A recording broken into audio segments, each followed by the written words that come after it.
The autumn nights of 1902 in the Texas Panhandle carried with them the crisp promise of winter approaching across the vast grasslands. But for rancher Wade Buck Garrison, the changing seasons had brought an unsettling mystery that was disrupting the peaceful routine of his Red River ranch and challenging his understanding of his most trusted companion, a cattle dog whose inexplicable behavior was pointing toward secrets buried beneath the familiar landscape he had called home for 8 years. Buck operated the Red River Ranch on 7,000 acres of prime grazing land along the Canadian River, about 50 miles northwest of Amarillo, where he had built a successful operation raising cattle and quarter horses, while establishing himself as one of the most respected ranchers in the Texas Panhandle through his fair dealing, hard work, and commitment to helping his neighbors during times of crisis or need. At 36, Buck had devoted his entire adult life to understanding the land, the animals, and the complex relationships that made successful ranching possible in the challenging environment of the high plains,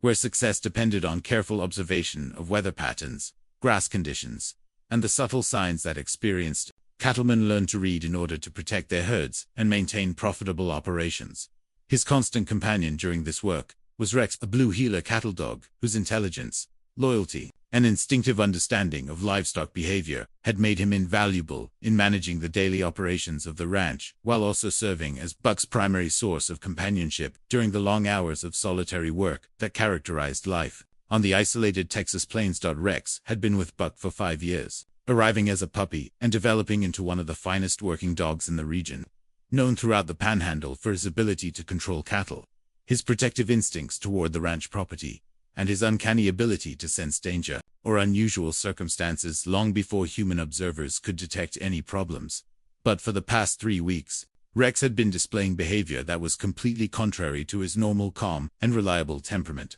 spending hours each night barking persistently at an empty field on the northern boundary of the ranch property, an area that appeared to contain nothing more significant than native grass and the occasional mesquite bush. "What's got into you, boy?"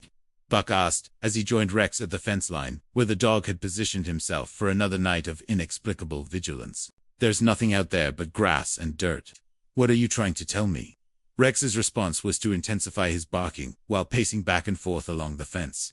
occasionally digging at the ground with his front paws as if trying to uncover something that was hidden beneath the surface of what appeared to be ordinary rangeland. The behavior was so persistent and focused that Buck had begun to wonder whether Rex was detecting scents or sounds that were imperceptible to human senses, or whether the dog was responding to some kind of environmental change that indicated danger to the ranch or its livestock. Buck's initial assumption had been that Rex was responding to the presence of predators, coyotes, or wolves that might be threatening the cattle, but careful examination of the area during daylight hours had revealed no tracks, scat, or other evidence of carnivores in the vicinity of the field that was attracting the dog's attention. "Tom," Buck said to his ranch foreman, Tom Hawkins, who had worked at the Red River Ranch for 4 years and knew Rex's behavior patterns as well as anyone, "have you noticed anything unusual about that north field that might explain why Rex keeps barking at it every night?" Tom's response revealed that he had also been puzzled by Rex's behavior, particularly because the dog's instincts had always been reliable in the past, and his alerts had consistently proven to be based on genuine threats or problems that required attention. "Boss," Tom replied, "I've walked that field 3 times looking for anything that might be bothering Rex, but I can't find any sign of predators, sick cattle, or anything else that would explain his behavior. It's like he's barking at ghosts." The persistence of Rex's nightly vigils was beginning to affect the sleep and daily routines of everyone at the ranch, as the dog's barking continued for hours each night and seemed to be increasing in intensity rather than diminishing as might be expected if he were simply adjusting to some minor environmental change. But more concerning was the fact that Rex's behavior was clearly causing him distress, as the normally well-fed and healthy dog was losing weight and showing signs of anxiety that suggested he was genuinely alarmed by whatever he was detecting in the empty field. Dr. Samuel Porter, the veterinarian who served ranches throughout the Texas Panhandle, examined Rex and confirmed that the dog was in good physical health, but was displaying stress responses that indicated he was reacting to some kind of genuine stimulus, rather than suffering from illness or psychological problems. "Mr. Garrison," Dr. Porter said after completing his examination, "Rex is showing all the signs of a dog who is detecting something that he perceives as a threat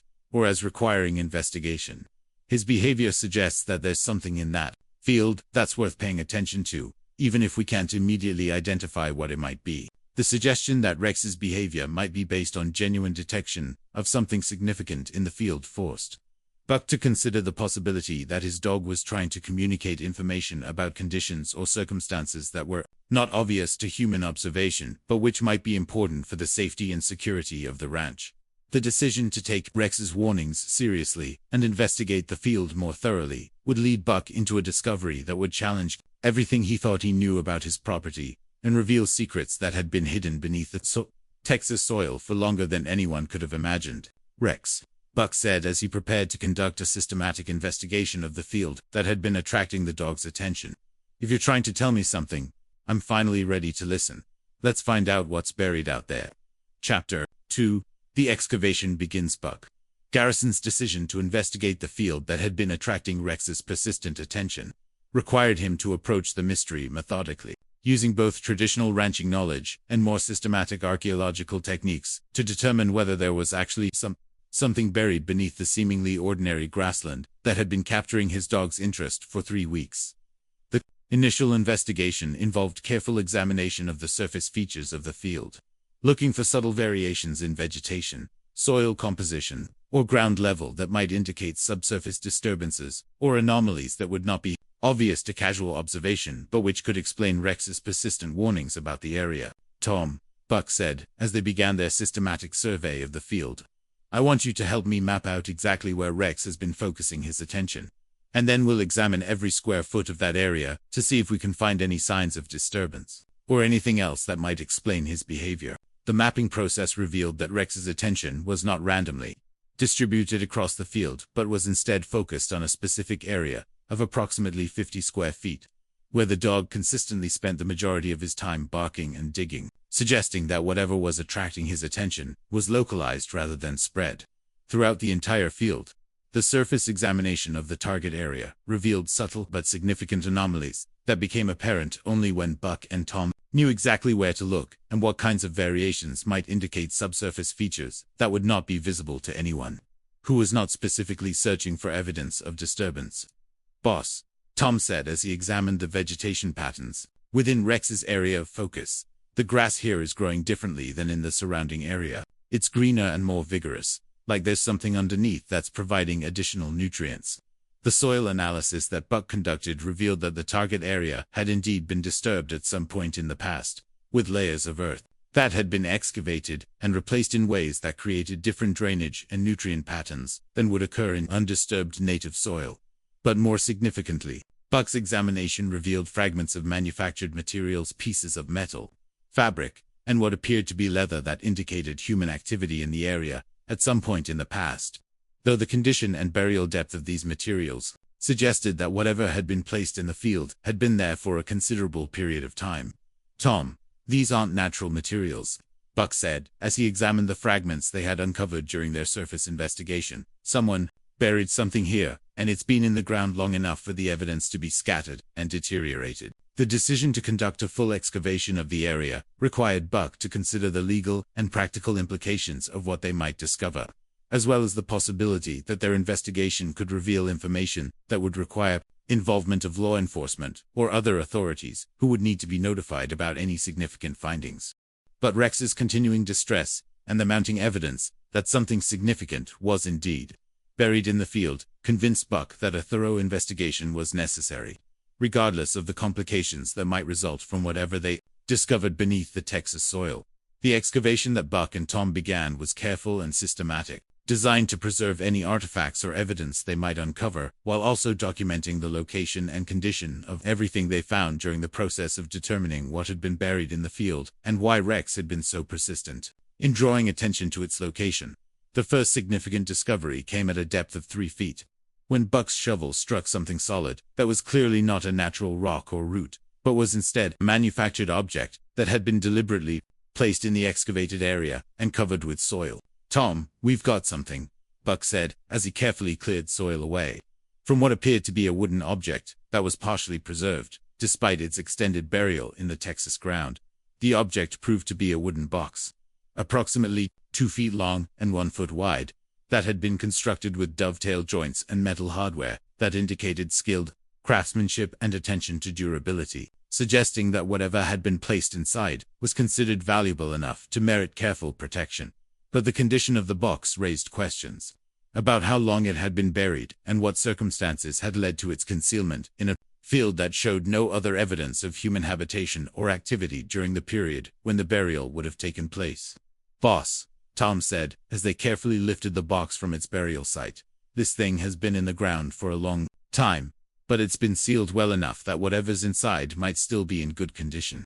The opening of the box revealed contents that were far more significant and disturbing than anything Buck had expected to find during his investigation of Rex's mysterious behavior, transforming what had begun as a simple effort to understand his dog's agitation into a discovery that would require immediate involvement of law enforcement authorities. Inside the box were documents, jewelry, and personal effects that clearly belonged to individuals who had been traveling through the area,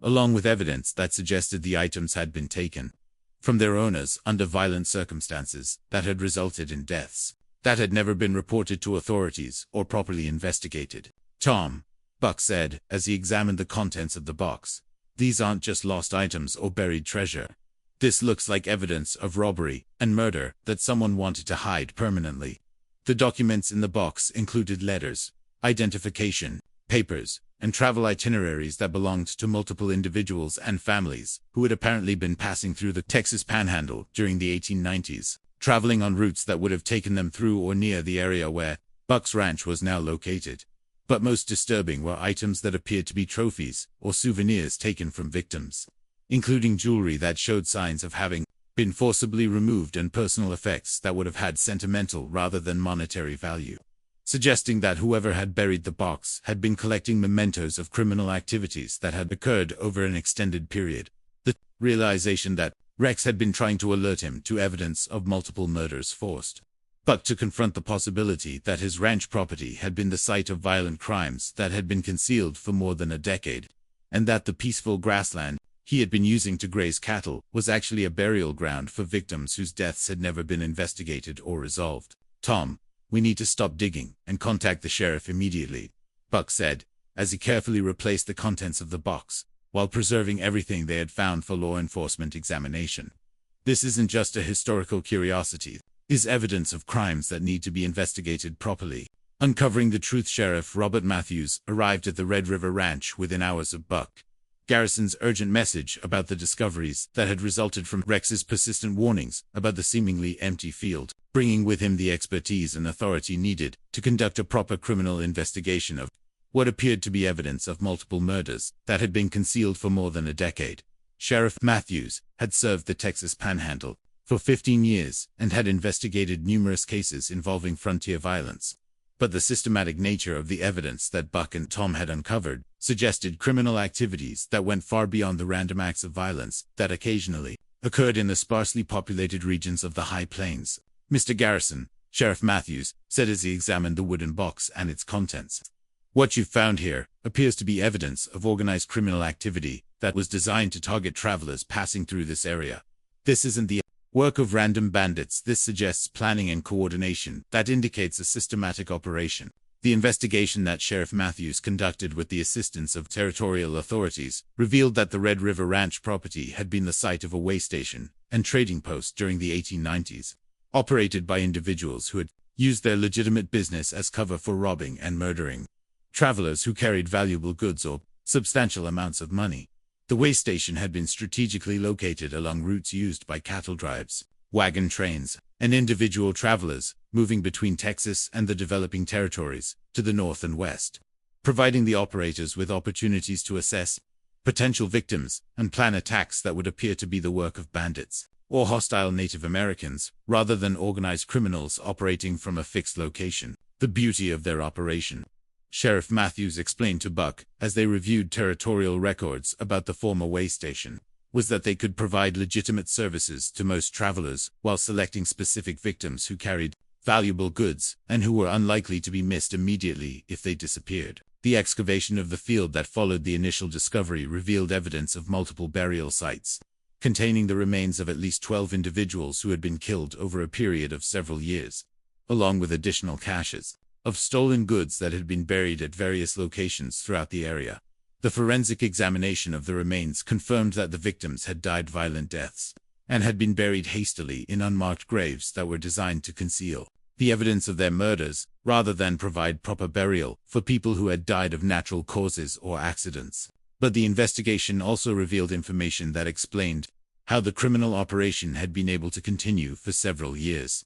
without detection by law enforcement authorities, who were responsible for maintaining order in the sparsely populated regions of the Texas Panhandle. Mr. Garrison, Sheriff Matthews, said, as he shared the results of his investigation with Buck, the people who operated this criminal enterprise had connections to corrupt officials, who were paid to ignore reports of missing travelers and to attribute disappearances to natural hazards or Indian raids rather than investigating them as potential crimes. The corruption that had protected the criminal operation extended to territorial officials, local law enforcement, and even federal agents who had been bribed to overlook evidence of the systematic murders and robberies that had been occurring at the way station that had once operated on Buck's property. The identification of the victims required extensive research involving missing person reports, family inquiries, and travel records from throughout the southwestern territories, revealing that the criminal operation had targeted travelers from as far away as California and Colorado who had been passing through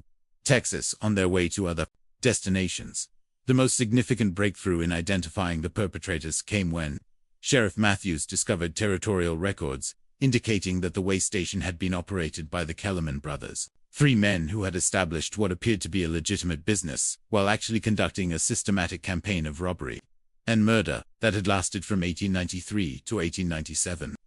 The Kellerman brothers disappeared from this area in 1897, Sheriff Matthews told Buck, which coincides with the end of the criminal activity that we've documented through the evidence you found. They probably moved on to establish similar operations in other territories where they weren't known to law enforcement. The investigation of the Kellerman brothers' current whereabouts required coordination with law enforcement agencies throughout the Western territories, ultimately leading to their arrest in Colorado, where they had been operating another way station and conducting similar criminal activities under assumed names. The trial of the Kellerman brothers became one of the most significant criminal prosecutions in the history of the Texas Panhandle, attracting attention from newspapers throughout the region as the scope of their criminal activities and the corruption that had protected them became public knowledge. "Ladies and gentlemen of the jury," said Prosecutor William Harrison during his opening statement, "the defendants operated a systematic campaign of murder and robbery that claimed the lives of at least 12 innocent travelers, while corrupt officials looked the other way in exchange for bribes that made them accomplices to these heinous crimes. The conviction of the Kellerman brothers on multiple charges of murder, robbery, and conspiracy resulted in death sentences that were carried out within months of their trial, providing justice for their victims, while also sending a clear message that systematic criminal activity would not be tolerated in the developing territories." But for Buck, the most important outcome of the investigation was the recognition that Rex's persistent warnings had been based on genuine detection of evidence that had led to the resolution of crimes that might otherwise have remained hidden forever beneath the Texas soil. "Rex saved those people's memory," Buck told reporters who came to interview him about the case. "Without his warnings, we never would have known that they were buried out there, and their families never would have learned what happened to them." The restitution that resulted from the criminal prosecutions provided some compensation for the families of victims who could be identified, while also funding improvements to law enforcement capabilities that would prevent similar criminal operations from operating with impunity in the future. Legacy of the Faithful Guardian: the transformation of the Red River Ranch from a simple cattle operation into a site of historical significance and criminal justice triumph reflected the profound impact that Rex's persistent warnings had created, not only in solving a series of murders that had been hidden for more than a decade, but also in demonstrating the remarkable ability of animals to detect and communicate information that could be crucial for human welfare and justice. The memorial that Buck established at the site where the victims had been buried served as a permanent reminder of the travelers who had lost their lives to the Kellerman brothers' criminal enterprise, while also honoring Rex's role in bringing their stories to light and ensuring that their deaths were not forgotten by the communities they had been traveling to reach. These people were pioneers and settlers who were traveling to build new lives in the developing territories, Buck said during the dedication ceremony for the memorial. They deserved better than to be murdered by criminals and buried in unmarked graves. And thanks to Rex, they finally received the justice and recognition that had been denied to them for so many years. The law enforcement reforms that resulted from the exposure of the corruption that had protected the Kellerman brothers led to improved communication between territorial agencies and the establishment of protocols for investigating missing persons, cases that would prevent similar criminal operations from operating without detection. The Federal Bureau of Investigation, which had been established partly in response to cases like the Kellerman murders, used the Texas investigation as a model for developing techniques for investigating systematic criminal activity that crossed territorial and state boundaries. Agent Morrison, Buck told the federal investigator who came to study the case. What we learned is that criminals can operate for years without detection when they have the protection of corrupt officials, and when their victims are people who are traveling alone or in small groups that might not be missed immediately. The veterinary and animal behavior research that grew from Rex's remarkable detection abilities attracted attention from agricultural colleges and law enforcement agencies throughout the country, leading to the development of training programs for dogs that could assist in criminal investigations and search and rescue operations. Dr. Margaret Sullivan, a veterinary researcher who studied Rex's case, determined that the dog's ability to detect the burial sites had been based on his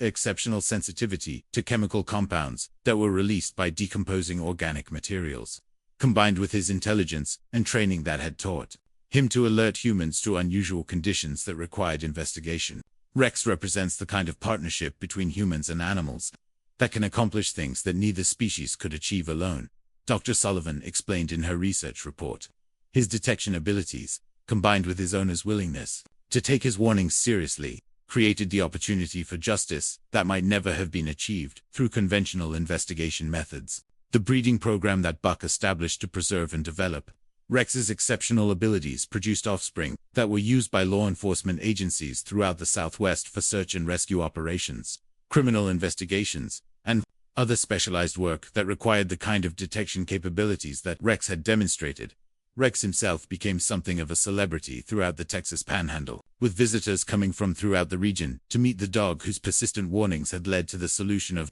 one of the territory's most significant criminal cases. People want to understand how Rex knew there was something wrong with that field, Buck told reporters who interviewed him about his famous dog. I think the answer is that he was doing what good dogs have always done, paying attention to his environment and trying to protect his family and his territory from threats that humans might not notice. The marriage between Buck and Sarah Mitchell, a teacher who had come to the ranch to interview Buck about Rex's story for a book she was writing about animal heroes,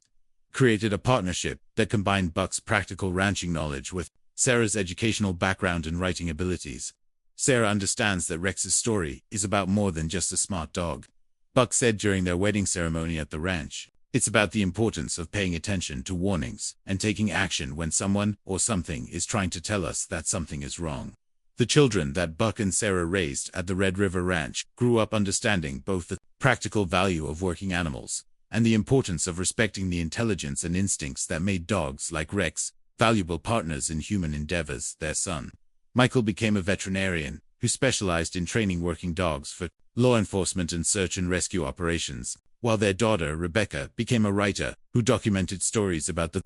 relationships between humans and animals that had contributed to significant achievements in various fields. Papa and Rex taught us that the best partnerships are based on mutual respect and communication, Michael said during a presentation at a veterinary conference. Humans and animals each have abilities that complement the other, and when we work together effectively, we can accomplish things that seem almost miraculous. The 25th anniversary commemoration of Rex's discovery brought together law enforcement officials, animal behaviorists, and family members of the Kellerman brothers, victims, to celebrate both the resolution of the historical crimes and the ongoing legacy of improved investigative techniques that had grown from the case. The detection methods and training programs that had been developed based on Rex's abilities had been used successfully in dozens of criminal investigations throughout the United States, helping to solve cases and locate missing persons in situations where conventional investigative techniques had been insufficient. 25 years ago, Buck said during his speech at the anniversary celebration,